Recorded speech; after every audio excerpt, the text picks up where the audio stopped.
दोस्तों राधे राधे, जय श्री कृष्णा। दोस्तों आज हम आप लोग को बताएंगे सकट चौथ के बारे में, जिसे तिल चौथ और गणेश चतुर्थी के नाम से भी जाना जाता है। दोस्तों इस बार सकट चौथ 6 जनवरी को आने वाली कृष्ण पक्ष में मनाया जाएगा, दिन मंगलवार को। और यह दिन बहुत ही शुभ माना जाता है। इस दिन आपके अटके हुए भाग्य को भी जागृत किया जाता है और जीवन में चल रहे कष्टों को जड़ से ही हिलाने की ताकत रखता है। शास्त्रों में स्पष्ट कहा गया है कि बार बार मेहनत के बाद भी सफलता हाथ नहीं लगती और पैसा टिकता नहीं है, काम बनते नहीं है, बिगड़ जाता है। तो समझ लेना कि कहीं ना कहीं गणपति जी की कृपा अब इस दिन आप पे बरसने वाली है। अगर ये व्रत आप रखती हैं, और ये व्रत दोस्तों घर की माताएं और बहनें रखती हैं संतान प्राप्ति के लिए, और जिनके संतान हैं वो गणेश जी अपने भक्तों को कष्ट हरने के लिए जागृत रहते हैं इस दिन। दोस्तों इस दिन आप लोग जानते हैं गणेश जी की पूजा होती है। इसे तिल चौथ या सकट चौथ के नाम से भी जाना जाता है और गणेश चतुर्थी के नाम से भी जाना जाता है। यह प्रत्येक वर्ष माघ माह में कृष्ण पक्ष की चौथी तिथि को मनाया जाता है। और इस दिन ये कृष्ण पक्ष के 6 जनवरी और दिन मंगलवार को पड़ रहा है। और जिसको व्रत उठाना है वो उठा सकता है। बहुत लोगों का शंका रहता है कि कृष्ण पक्ष में क्या उठा सकते हैं, तो हाँ बिल्कुल भी उठा सकते हैं।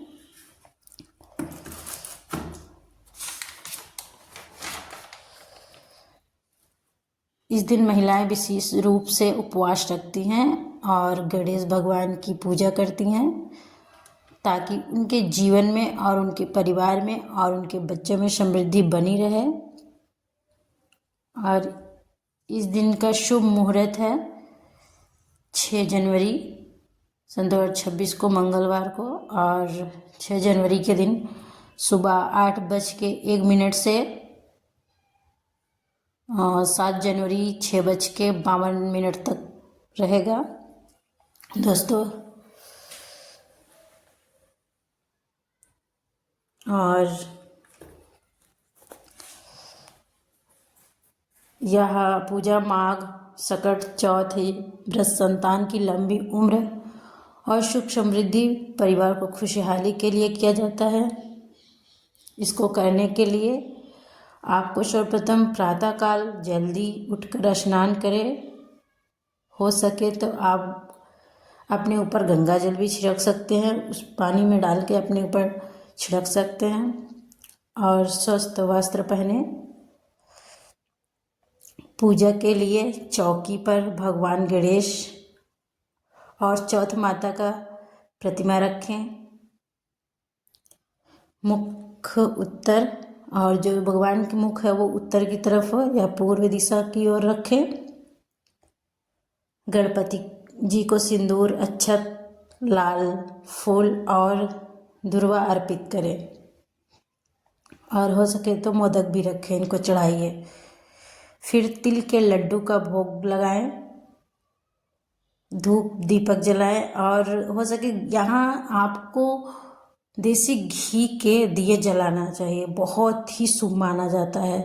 रात में चंद्रोदय होने के बाद तांबे के लोटे में पानी और गुड़ तिल मिलाकर चंद्रमा को अर्घ्य दें, तो बहुत ही शुभ माना जाता है। आपके संतान की लंबी उम्र होती है। और दोस्तों इस दिन आप 3 चीज़ों का दान करें तो आपका मांगी हुई मुराद जरूर पूरा होगा। जैसे कि क्या क्या दान करना चाहिए? कंबल हो गया, और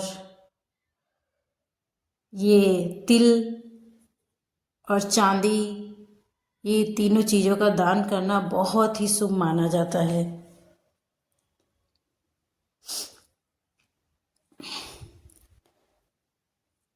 तो दोस्तों,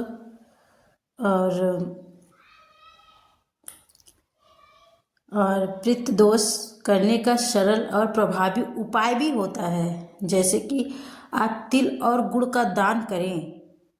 आप तिल और गुड़ का तो अवश्य ही दान करिए। इस दिन तिल और गुड़ का दान करने का अत्यंत शुभ माना जाता है।